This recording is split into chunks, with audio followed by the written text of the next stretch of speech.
this lands us in the Nordic Game Program, which is, from a cultural viewpoint, ensuring the access to quality computer games for children and young people.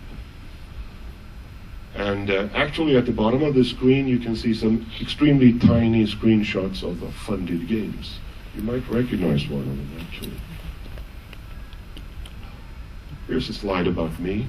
Why is it in here? I wouldn't want to compare myself in any way to Guillaume or Alexander. But let's say if they are the Formula One drivers or the operators of large shipping trucking fleets, successful operators of large trucking fleets, I would say I have some basic driving skills. I tried to start a game in 1976, and I actually sold a finished game to a paying customer about 10 years ago. It's not the same game though, the first one's not finished yet. But my problems with this, meaning it is complicated, it is hard to make games, yes. But I would say, from my limited experience, it's even harder selling them. So, if you want to convince and or help Nordic game developers to make more games in our own languages, etc., what do? What buttons do you try to push? They need improved information and market access. They need, well, everybody needs money all the time, of course. Better infrastructure. But they said something really strange, too. They said, we don't want anything like the film support. And here, Ena, if you would help me out. Vad heter filmkonsulent på engelska? Yeah, I think the general Nordic system is that you have a commissioning editor for films, where I think it's down to a certain extent, more or less personal taste of the commissioning editor, what projects get funded.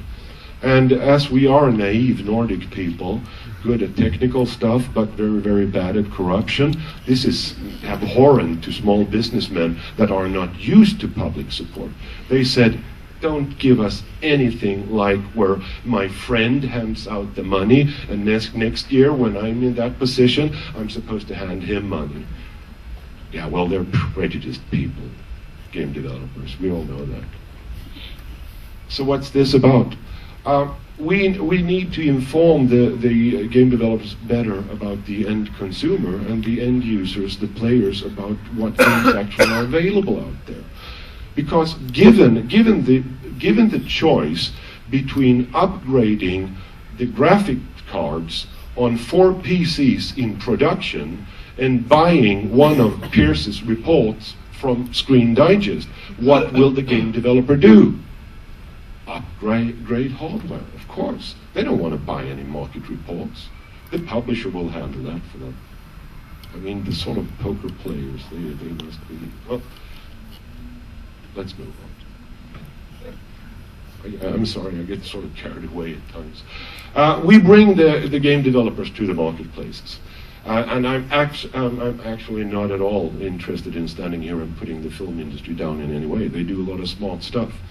They've taught us one thing, and that is, if you are a small seller of creative content, such as a game developer, you would want to be hospitable and, if even possible, impress your customer, the publisher.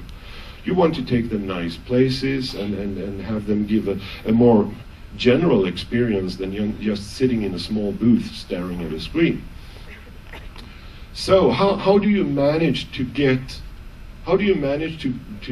allow game developers to invite publishers to a place like the Sky Bar at the Mondrian in Los Angeles? I mean, a place that wouldn't even put the publishers on the guest list. You rent the place for an evening. The Nordic game parties have become famous all over the world in our limited industry. It's something we managed to do when we banded together and helped each other out. And we're bringing more and more companies to diverse events all over the world. There was a Nordic game party in Lyon last night. but my general incoherence is not explained by me being there. Me being here at all is explained by me not being there last night.